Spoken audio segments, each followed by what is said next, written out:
Quick video on stenciling and laser cutting. So specifically how to sort of set up files for a stencil, or how to turn an image into a stencil, or how to prepare an image for laser cutting. So hopefully a nice and quick overview of that. So stenciling and using the laser cutter is a really good technique for graphic designers. It can just add a little bit of something extra to your work. It can give it that sort of that feel or aesthetic that you can't achieve on the computer as realistically.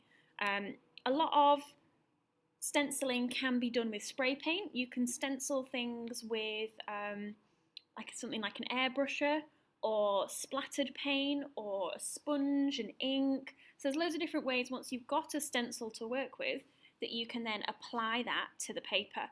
And another really nice thing that you can experiment with is backgrounds. So you might have some text, you might have an image that you've made a stencil of, and you can start to look at, what do I want to stencil that onto? How do I layer that? What other kind of things do I want to work with? So you can see lots of different backgrounds here that have been made, and then they've got text and other layers on top of them.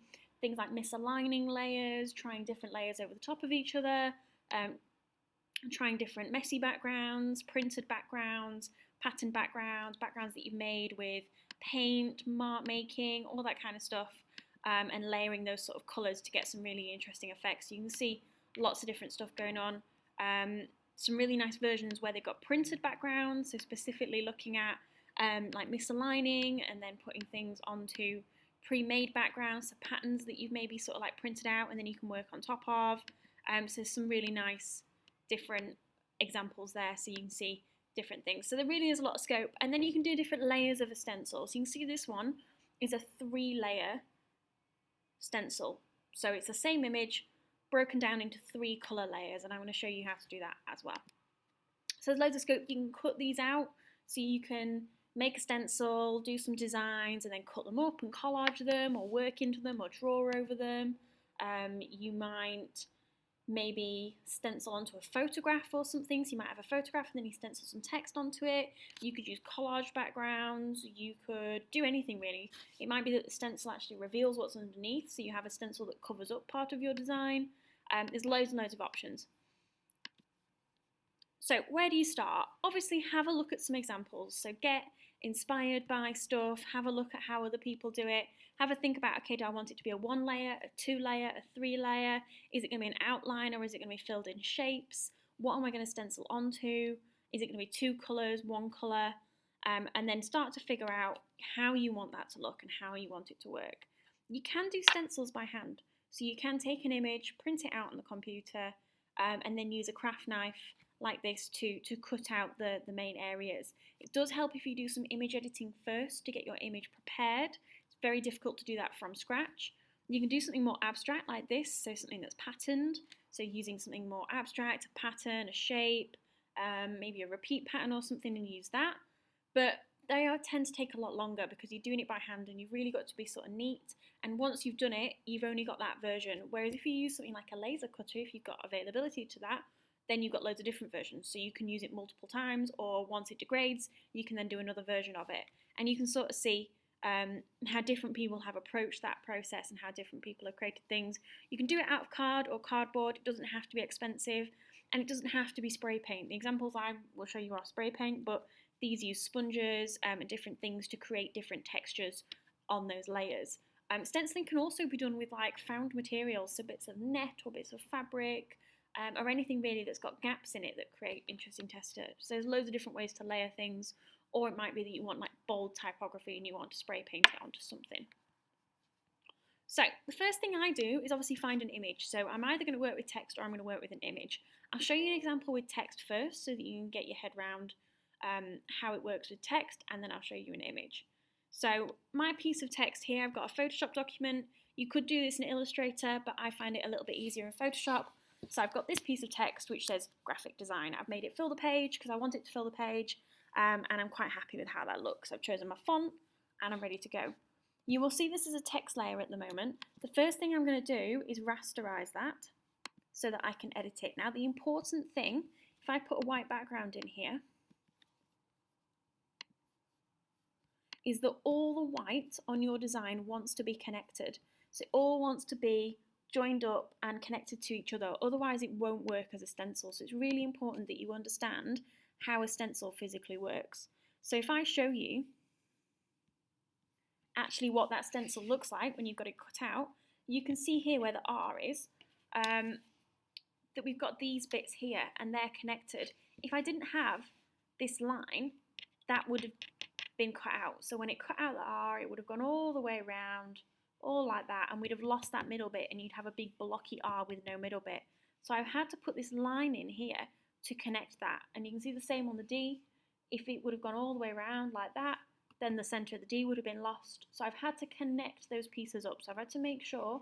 Now obviously if I turn that over, you can see that this is sort of like a white piece of paper. It's just already been spray painted. So especially when you're working with text, these are called counters. So you've got to make sure all of your counters are connected, and the same with the A. So when it comes to my piece of design here, I've rasterized it. So all these white bits need to be connected to the other white bits. So I find it really easy. You can either go with an eraser and do that, or you can do it with a paintbrush and just do it in white. It's really totally up to you. You want a certain thickness, so I would say that's maybe a little bit thin, because this is obviously going to be a piece of physical card that's holding together your design. So I would go a little bit thicker just to give it some stability. And if you're cutting out of card as well, it depends how many times you want to be able to use this. To get a straight line, you can do shift, so click, shift and go up. Now again, I'd be tempted to say that's maybe a little bit on the skinnier side, so I'm going to chunk it up. Now that for me feels really solid, really sort of ready to go. And then I do the same for my A, hold shift to get a straight line, and sometimes it takes a little while to get it right, which is fine, and I'm just going to make that a bit thicker by going over it again, and then again on the P. Now if you ever remember using those sort of like text stencils at school, on those sort of like bits of plastic, you would see that the letters would have this, so like the letter O would have a line through the middle, and it's for this very reason. So anything that's got a counter, so anything that's got white in the middle on its own, needs connecting to the rest of the design. Otherwise, when you cut it out on your piece of paper, it will just drop out and disappear and it won't be there anymore. So your spray paint will go through the whole of the section. And you can think about, so especially like these little bits are connected because they're connected there. So you want to do the same to this one and the same to that. Otherwise, they would get lost and then they wouldn't, and it would just spray paint in the middle. So that's text, which is nice and simple. So really the only thing to do is to go through and connect your counters up and just make sure everything fits. If you've got something like script font or calligraphy text, you've got to be a little bit more careful, and it might take a bit longer because that text is naturally joined up. So you want to make sure that again your counters aren't hanging and aren't going to get lost and aren't going to drop out. When it comes to imagery, you can use any imagery you want. So it might be a photograph you've taken, or it might be a photograph off the internet. You might want to do a picture of a famous person. So you might get a photograph off the internet, or it might be a drawing that you've done. If you look at some of the examples, you can use drawings, you can use imagery that you've made. Some of these with sort of like drawing styles and using the outlines are really nice. Some of these with using funky little characters that people have designed, so you can sort of see how people work with them. Things like this, simplified shapes work really nicely. I've just used a picture off the internet because that's nice and easy for me. So what I then want to do is obviously turn it black and white. So mine is black and white already, but it might not be when you get it off the internet, which is fine. And I've dropped that onto my Photoshop document, and I'm working at A4 size here. Really depends how big you want your stencil to be. Always work at the size you want to work at. So if you're going to do an A3 stencil, do it on an A3 document. Now, this image is black and white and it's got high contrast. So I've already got that to a high contrast. I've also cut the background out, so I've not got anything complicated going on. So there might be a couple of stages where you have to get your magnetic lasso or polygonal lasso or magic wand the background out and just go around and get rid of the background. You might want to also use your image adjustments and levels to get this really high contrast going on here, and you can edit those that way. And the key thing to do is to get clear blacks and clear whites. So wherever this would have normally been grey, I've made it so that it's the same white as the background. So that's the level of contrast you want. You want really strong dark black areas and really strong bright white areas, and then a little bit of grey in between, and you want that really strong contrast. Now, if I just wanted to do this as a one layer stencil, what I could do is do image, adjustments, and threshold. And that would give me a 1-layer stencil. And I can edit the amount of detail in there and how undetailed I want it. Now, if I went for, say, that, I've got a similar problem. So I've got areas of white that aren't connected. So all of this would get lost and all of the teeth would get lost. So I'd go through the same process. And again, you can rasterize it and erase it, or you can use white over the top. I would go through the same process of simplifying and making sure there were some really strong connectors to keep some of these areas together. Now that bit of white is probably going to get lost, so I'm going to sacrifice that. Whereas I might want this bit of white, so I might need to do something like that to get it to connect and leave it like that. Then this piece of white obviously has got to travel, it's got to connect all the way up here, which is going to be really, really difficult. So that piece there is going to connect, but that's holding all of this together. So I'm going to add some more connection points in. So it's really just thinking about, okay, if this is a piece of physical paper, where would I want it to connect? Where would I want it to join up? How can I make those stronger? How can I make it so it all feels together? And then things like this, I would simplify that so that that stays in. Then we've got all these white bits which are fine because they're all connected to the other bit of white. That's all fine. And again, you've got all these little gritty bits that we don't necessarily need. The laser cut is probably not going to pick them up. And especially if you're printing this image off to cut it off by hand, you would definitely not be doing all these really small gritty bits. You'd be going for a clean edge. So you might want to clean it up a little bit and get rid of some of those. This feels a little bit thin, so I'm going to thicken that and draw a better connection there. And I'm going to thicken that one there and make sure these have got a good connection. Now again, you might want to connect that there. So thinking about where that's actually going to link up, how that's going to link up, so that when that hole is cut out, all of this stays together nice and neat. And the same thing here, I might want to do that just to get that to connect nicely. So in some ways it might feel like it ruins the image a little bit. Obviously I've still got some problems with these bits here and that bit there. So it's just making sure that all of the white areas are connected, and then obviously the teeth. So I'm going to connect the teeth up by doing that. And just make sure all of those are connected up. And these bottom ones here, I might need to really connect those up. So it really depends on your image.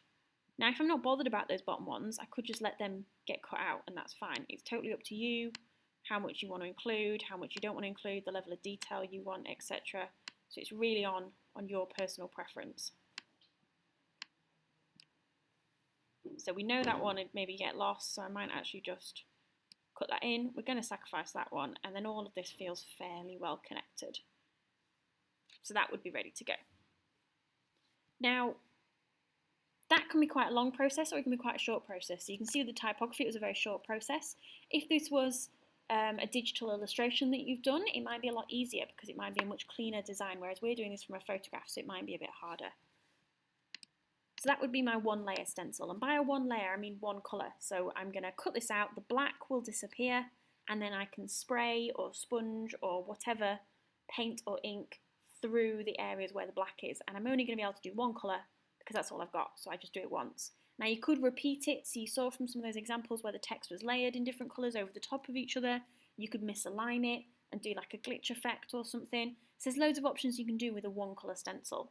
You could also do a 1-colour image, a 1-colour text, and then maybe something else to go in the background. You could have 2 photographs over the top of each other, so you could do 2 layers, a skull and then a flower, or a skull and then an animal, or a face, or some text, and you could do some funky backgrounds that you paint onto or you draw onto or that have patterns on them.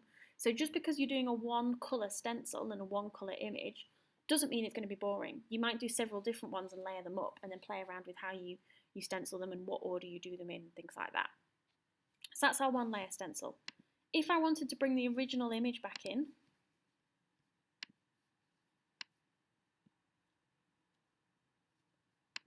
and I wanted to make this into a 2 or a 3-layer stencil, the first thing I'm going to do is magic wand out my background.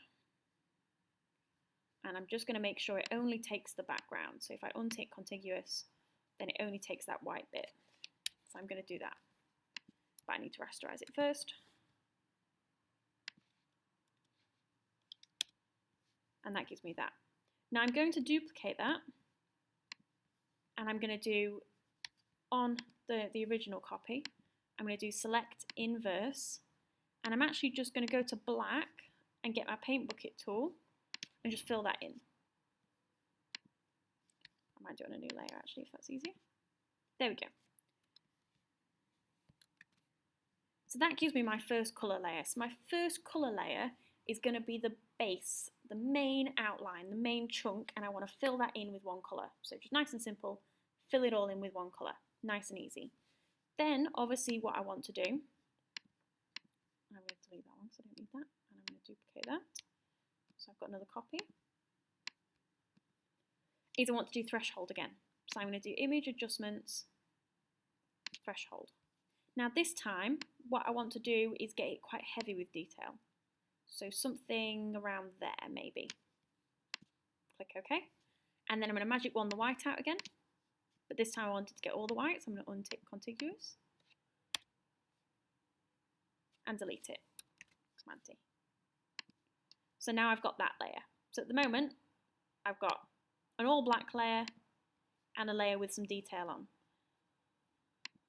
Then I'm going to go to my original again, and I'm going to do image adjustments, threshold. Now remember, this should be black and white before you do it, and you want to have upped the levels or the contrast. And I'm going to go the other way. I'm going to go for the minimal sort of detail and go for something that feels a bit more like that, and then get rid of the white again, so delete it, and that's my 3 layers. So when I look at those together, so if I change my bottom layer and I fill that in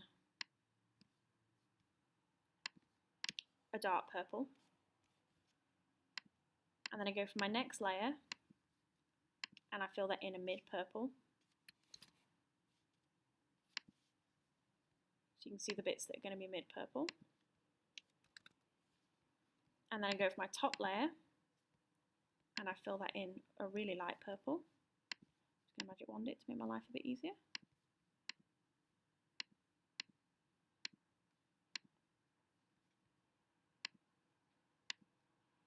Then you should be able to see, and this is really just for your reference, and I like to do this so that I can see what I'm working with and how it looks. When I do Command D, that is the image we'd get. So you'd spray your background colour with a dark colour, so that's our first layer here, so that would be our base colour. Then we'd put this stencil over the top and spray it in a different colour or a lighter colour or whatever, and then we finally put our third stencil on top, and then we'd spray it again with our lighter colour or our contrast colour. Now to see that in reality, what that actually looks like, you can see we've got 3 stencils here. So if I cut out that background stencil, it would give me this. So I would spray in this gap, it would give me a nice flat colour to work on. Then my middle stencil, you can see has got some detail, but there's still a lot of area blocked out. And I would spray that, and that would give me some detail there, so it'd cut out the white. So just remember, in this version, it's cutting out the white. So that would give me that one. And then my final one would go over the top. Now you can see what I've done here is I've gone and connected these pieces together. So I've gone and made sure all the teeth are connected together so that it all ties. And I've gone and made sure the eyes are connected together and the nose is connected together. And you can see, this has been used a few times, that it's starting to get a really strenuous sort of link. And things like this, that's starting to peel away. So you really want strong connections. Like that one has got a really strong connection and a really strong connection. That's a bit of a stronger connection there because it's connected at the top. That one, not a strong connection, so you can see that's separate. So when you're drawing onto this design and you're editing it, and you can see obviously that's sort of like the final vibe we'd get, you really want to make sure that all those pieces are connected, and it's the same with your other layer.